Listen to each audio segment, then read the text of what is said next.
Karen Savage. Chapter 49. Unaccountable, however, as the circumstances of his release might appear to the whole family, it was certain that Edward was free, and to what purpose that freedom would be employed was easily predetermined by all. For after experiencing the blessings of one imprudent engagement, contracted without his mother's consent, as he had already done for more than 4 years, nothing less could be expected of him in the failure of that than the immediate contraction of another. His errand at Barton, in fact, was a simple one. It was only to ask Eleanor to marry him, and considering that he was not altogether inexperienced in such a question, it might be strange that he should feel so uncomfortable in the present case as he really did, so much in need of encouragement and fresh air. How soon he had walked himself into the proper resolution, however, how soon an opportunity of exercising it occurred, in what manner he expressed himself, and how he was received, need not be particularly told. This only need be said, that when they all sat down to table at 4 o'clock, about 3 hours after his arrival, he had secured his lady, engaged her mother's consent, and was not only in the rapturous profession of the lover, but in the reality of reason and truth, one of the happiest of men. His situation, indeed, was more than commonly joyful. He had more than the ordinary triumph of accepted love to swell his heart and raise his spirits. He was released without any reproach to himself from an entanglement which had long formed his misery, from a woman whom he had long ceased to love, and elevated at once to that security with another which he must have thought of almost with despair as soon as he had learnt to consider it with desire. He was brought, not from doubt or suspense, but from misery to happiness, and the change was openly spoken in such a genuine, flowing, grateful cheerfulness as his friends had never witnessed in him before. His heart was now open to Eleanor, all its weaknesses, all its errors confessed, and his first boyish attachment to Lucy treated with all the philosophic dignity of 24. "It was foolish, idle inclination on my side," said he, "the consequence of ignorance of the world, and want of employment. Had my brother given me some active profession when I was removed at 18 from the care of Mr. Pratt, I think, nay, I am sure, it would never have happened, for though I left Longstable with what I thought, at the time, a most unconquerable preference for his niece, yet had I then had any pursuit, any object to engage my time and keep me at a distance from her for a few months, I should very soon have outgrown the fancied attachment, especially by mixing more with the world, as in such a case I must have done. But instead of having anything to do, instead of having any profession chosen for me, or being allowed to choose any myself, I returned home to be completely idle, and for the first 12 months afterwards I had not even the nominal employment which belonging to the university would have given me, for I was not entered at Oxford till I was 19. I had therefore nothing in the world to do but to fancy myself in love, and as my mother did not make my home in every respect comfortable, as I had no friend, no companion in my brother, and disliked new acquaintance, it was not unnatural for me to be very often at Longstable, where I always felt myself at home, and was always sure of a welcome, and accordingly I spent the greatest part of my time there from 18 to 19. Lucy appeared everything that was amiable and obliging. She was pretty, too, at least I thought so then, and I had seen so little of other women that I could make no comparisons, and see no defects. Considering everything, therefore, I hope, foolish as our engagement was, foolish as it has since in every way been proved, it was not at the time an unnatural or an inexcusable piece of folly. The change which a few hours had wrought in the minds and the happiness of the Dashwoods was such, so great, as promised them all the satisfaction of a sleepless night. Mrs. Dashwood, too happy to be comfortable, knew not how to love Edward, nor praise Eleanor enough, how to be enough thankful for his release without wounding his delicacy, nor how at once to give them leisure for unrestrained conversation together, and yet enjoy, as she wished, the sight and society of both. Mary Ann could speak her happiness only by tears. Comparisons would occur. Regrets would arise, and her joy, though sincere as her love for her sister, was of a kind to give her neither spirits nor language. But Eleanor, how are her feelings to be described? From the moment of learning that Lucy was married to another, that Edward was free, to the moment of his justifying the hopes which had so instantly followed, she was everything by turns but tranquil. But when the second moment had passed, when she found every doubt, every solicitude removed, compared her situation with what so lately it had been, saw him honourably released from his former engagement, saw him instantly profiting by the release to address herself and declare an affection as tender, as constant as she had ever supposed it to be, she was oppressed, she was overcome by her own felicity, and happily disposed as is the human mind to be easily familiarized with any change for the better, it required several hours to give sedateness to her spirits, or any degree of tranquillity to her heart. Edward was now fixed at the cottage at least for a week, for whatever other claims might be made on him, it was impossible that less than a week should be given up to the enjoyment of Eleanor's company, or suffice to say half that was to be said of the past, the present, and the future. For though a very few hours spent in the hard labour of incessant talking will dispatch more subjects than can really be in common between any two rational creatures, yet with lovers it is different. Between them no subject is finished, no communication is even made, till it has been made at least 20 times over. Lucy's marriage, the unceasing and unreasonable wonder among them all, formed of course one of the earliest discussions of the lovers, and Eleanor's particular knowledge of each party made it appear to her in every view as one of the most extraordinary and unaccountable circumstances she had ever heard. How they could be thrown together, and by what attraction Robert could be drawn on to marry a girl of whose beauty she had herself heard him speak without any admiration, a girl, too, already engaged to his brother, and on whose account that brother had been thrown off by his family, it was beyond her comprehension to make out. To her own heart it was a delightful affair, to her imagination it was even a ridiculous one, but to her reason, her judgment, it was completely a puzzle.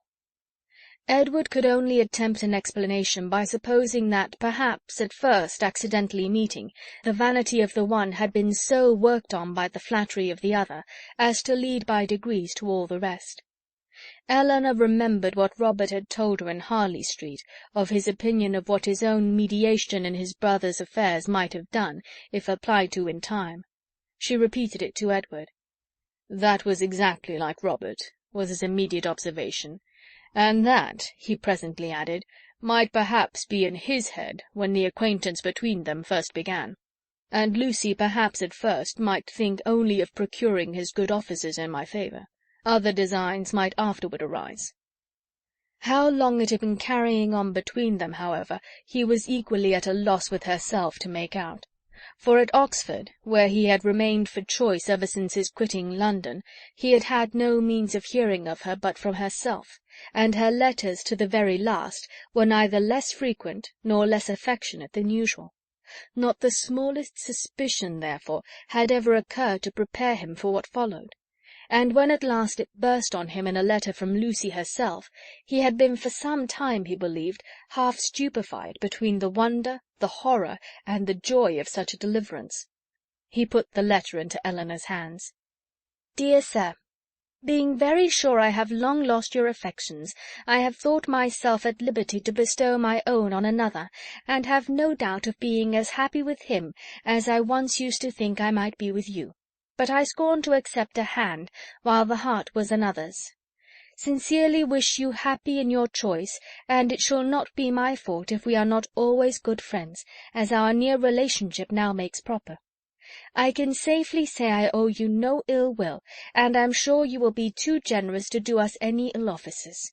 Your brother has gained my affections entirely, and as we could not live without one another, we are just returned from the altar, and are now on our way to Dawlish for a few weeks, which place your dear brother has great curiosity to see, but thought I would first trouble you with these few lines, and shall always remain your sincere well-wisher, friend, and sister, Lucy Ferrers."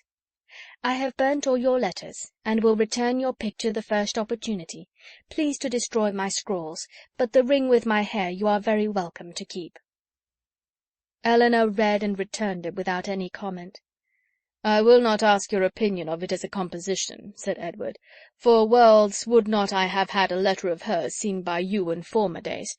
In a sister it is bad enough, but in a wife— How I have blushed over the pages of her writing! And I believe I may say that since the first half-year of our foolish business, this is the only letter I ever received from her, of which the substance made me any amends for the defect of the style." "However it may have come about," said Elinor after a pause, "they are certainly married, and your mother has brought on herself a most appropriate punishment.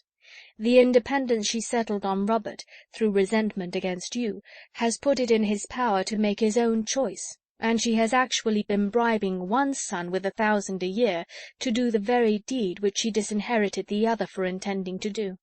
She will hardly be less hurt, I suppose, by Robert's marrying Lucy than she would have been by your marrying her." "She will be more hurt by it, for Robert always was her favourite. She will be more hurt by it, and on the same principle will forgive him much sooner."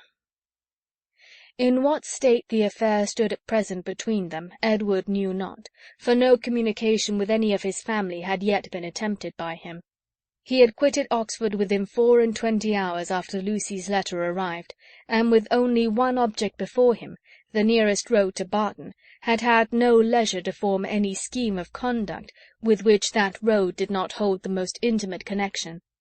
He could do nothing till he were assured of his fate with Miss Dashwood, and by his rapidity in seeking that fate it is to be supposed, in spite of the jealousy with which he had once thought of Colonel Brandon, in spite of the modesty with which he rated his own deserts, and the politeness with which he talked of his doubts, he did not, upon the whole, expect a very cruel reception. It was his business, however, to say that he did, and he said it very prettily. What he might say on the subject a twelvemonth after must be referred to the imagination of husbands and wives.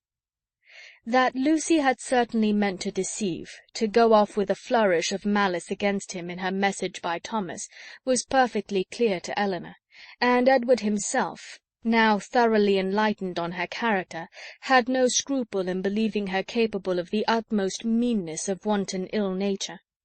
Though his eyes had long been opened, even before his acquaintance with Elinor began, to her ignorance and a want of liberality in some of her opinions, they had been equally imputed by him to her want of education, and till her last letter reached him, he had always believed her to be a well-disposed, good-hearted girl, and thoroughly attached to himself. Nothing but such a persuasion could have prevented his putting an end to an engagement which, long before the discovery of it laid him open to his mother's anger, had been a continual source of disquiet and regret to him. "I thought it my duty," said he, "independent of my feelings, to give her the option of continuing the engagement or not, when I was renounced by my mother, and stood to all appearance without a friend in the world to assist me. In such a situation as that, where there seemed nothing to tempt the avarice or the vanity of any living creature, how could I suppose, when she so earnestly, so warmly insisted on sharing my fate, whatever it might be, that anything but the most disinterested affection was her inducement?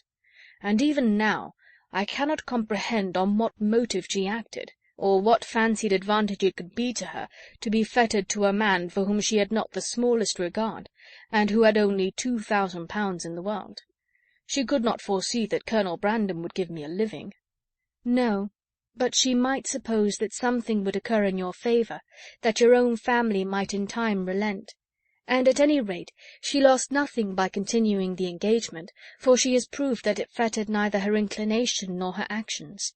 The connection was certainly a respectable one, and probably gained her consideration among her friends. And if nothing more advantageous occurred, it would be better for her to marry you than be single." Edward was, of course, immediately convinced that nothing could have been more natural than Lucy's conduct, nor more self-evident than the motive of it. Elinor scolded him, harshly as ladies always scold the imprudence which compliments themselves, for having spent so much time with them at Norland, when he must have felt his own inconstancy. "Your behaviour was certainly very wrong," said she, because, to say nothing of my own conviction, our relations were all led away by it to fancy and expect what, as you were then situated, could never be. He could only plead an ignorance of his own heart, and a mistaken confidence in the force of his engagement. I was simple enough to think that because my faith was plighted to another, there could be no danger in my being with you, and that the consciousness of my engagement was to keep my heart as safe and sacred as my honour. I felt that I admired you, but I told myself it was only friendship. Until I began to make comparisons between yourself and Lucy, I did not know how far I was got. After that, I suppose, I was wrong in remaining so much in Sussex, and the arguments with which I reconciled myself to the expediency of it were no better than these: the danger is my own. I am doing no injury to anybody but myself. Eleanor smiled and shook her head. Edward heard with pleasure of Colonel Brandon's being expected at the cottage, as he really wished not only to be better acquainted with him, but to have an opportunity of convincing him that he no longer resented his giving him the living of Delaford, "which, at present," said he, "after thanks so ungraciously delivered as mine were on the occasion, he must think I have never forgiven him for offering." Now he felt astonished himself that he had never yet been to the place, but so little interest had to be taken in the matter that he owed all his knowledge of the house, garden, and glebe, extent of the parish, condition of the land, and rate of the tithes, to Eleanor herself, who had heard so much of it from Colonel Brandon, and heard it with so much attention as to be entirely mistress of the subject. One question after this only remained undecided between them. One difficulty only was to be overcome. They were brought together by mutual affection, with the warmest approbation of their real friends. Their intimate knowledge of each other seemed to make their happiness certain, and they only wanted something to live upon. Edward had £2,000, and Eleanor one, which, with Delaford living, was all that they could call their own, for it was impossible that Mrs. Dashwood should advance anything, and they were neither of them quite enough in love to think that £350 a year would supply them with the comforts of life. Edward was not entirely without hopes of some favourable change in his mother towards him, and on that he rested for the residue of their income.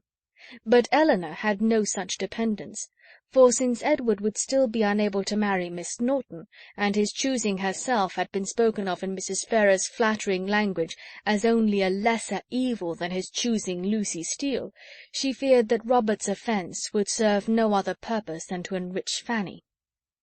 About 4 days after Edward's arrival, Colonel Brandon appeared, to complete Mrs. Dashwood's satisfaction, and to give her the dignity of having, for the first time since her living at Barton, more company with her than her house would hold. Edward was allowed to retain the privilege of first comer, and Colonel Brandon therefore walked every night to his old quarters at the park, from whence he usually returned in the morning, early enough to interrupt the lovers' first tete-a-tete before breakfast. A 3 weeks' residence at Delaford, where, in his evening hours at least, he had little to do but to calculate the disproportion between 36 and 17, brought him to Barton in a temper of mind which needed all the improvement in Mary Ann's looks, all the kindness of her welcome, and all the encouragement of her mother's language to make it cheerful. Among such friends, however, and such flattery, he did revive. No rumour of Lucy's marriage had yet reached him. He knew nothing of what had passed, and the first hours of his visit were consequently spent in hearing and in wondering. Everything was explained to him by Mrs. Dashwood, and he found fresh reason to rejoice in what he had done for Mr. Ferrars, since eventually it promoted the interest of Eleanor. It would be needless to say that the gentlemen advanced in the good opinion of each other, as they advanced in each other's acquaintance, for it could not be otherwise. Their resemblance in good principles and good sense, in disposition and manner of thinking, would probably have been sufficient to unite them in friendship, without any other attraction. But their being in love with 2 sisters, and 2 sisters fond of each other, made that mutual regard inevitable and immediate, which might otherwise have waited the effect of time and judgment. The letters from town, which a few days before would have made every nerve in Eleanor's body thrill with transport, now arrived to be read with less emotion than mirth. Mrs. Jennings wrote to tell the wonderful tale, to vent her honest indignation against the jilting girl, and pour forth her compassion towards poor Mr. Edward, who, she was sure, had quite doted upon the worthless hussy, and was now, by all accounts, almost broken-hearted at Oxford. "I do think," she continued, "nothing was ever carried on so sly, for it was but 2 days before Lucy called and sat a couple of hours with me. Not a soul suspected anything of the matter, not even Nancy, who, poor soul, came crying to me the day after in a great fright for fear of Mrs. Ferrars, as well as not knowing how to get to Plymouth. For Lucy, it seems, borrowed all her money before she went off to be married, on purpose, we suppose, to make a show with, and poor Nancy had not 7 shillings in the world, so I was very glad to give her 5 guineas to take her down to Exeter, where she thinks of staying 3 or 4 weeks with Mrs. Burgess, in hopes, as I tell her, to fall in with the doctor again. And I must say that Lucy's crossness not to take them along with them in the chaise is worse than all. Poor Mr. Edward! I cannot get him out of my head, but you must send for him to Barton, and Miss Mary Ann must try to comfort him." Mr. Dashwood's strains were more solemn. Mrs. Ferrars was the most unfortunate of women. Poor Fanny had suffered agonies of sensibility, and he considered the existence of each, under such a blow, with grateful wonder. Robert's offence was unpardonable, but Lucy's was infinitely worse. Neither of them were ever again to be mentioned to Mrs. Ferrars, and even if she might hereafter be induced to forgive her son, his wife should never be acknowledged as her daughter, nor be permitted to appear in her presence. The secrecy with which everything had been carried on between them was rationally treated as enormously heightening the crime, because had any suspicion of it occurred to the others, proper measures would have been taken to prevent the marriage. And he called on Eleanor to join with him in regretting that Lucy's engagement with Edward had not rather been fulfilled, than that she should thus be the means of spreading misery farther in the family.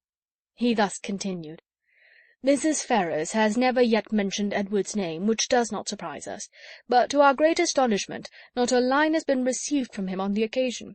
Perhaps, however, he is kept silent by his fear of offending, and I shall therefore give him a hint, by a line to Oxford, that his sister and I both think a letter of proper submission from him, addressed perhaps to Fanny, and by her shown to her mother, might not be taken amiss. For we all know the tenderness of Mrs. Ferrars's heart, and that she wishes for nothing so much as to be on good terms with her children." This paragraph was of some importance to the prospects and conduct of Edward. It determined him to attempt a reconciliation, though not exactly in the manner pointed out by their brother and sister. "A letter of proper submission," repeated he. "Would they have me beg my mother's pardon for Robert's ingratitude to her, and breach of honour to me? I can make no submission. I am grown neither humble nor penitent by what is past. I am grown very happy, but that would not interest. I know of no submission that is proper for me to make." "You may certainly ask to be forgiven," said Eleanor, "because you have offended, and I should think you might now venture so far as to profess some concern for having ever formed the engagement which drew on your mother's anger." He agreed that he might. "And when she has forgiven you, perhaps a little humility may be convenient, while acknowledging a second engagement almost as imprudent in her eyes as the first." He had nothing to urge against it, but still resisted the idea of a letter of proper submission, and therefore, to make it easier to him, as he declared a much greater willingness to make mean concessions by word of mouth than on paper, it was resolved that, instead of writing to Fanny, he should go to London, and personally entreat her good offices in his favour. "And if they really do interest themselves," said Mary Ann, in her new character of candour, "in bringing about a reconciliation, I shall think that even John and Fanny are not entirely without merit." After a visit on Colonel Brandon's side of only 3 or 4 days, the two gentlemen quitted Barton together.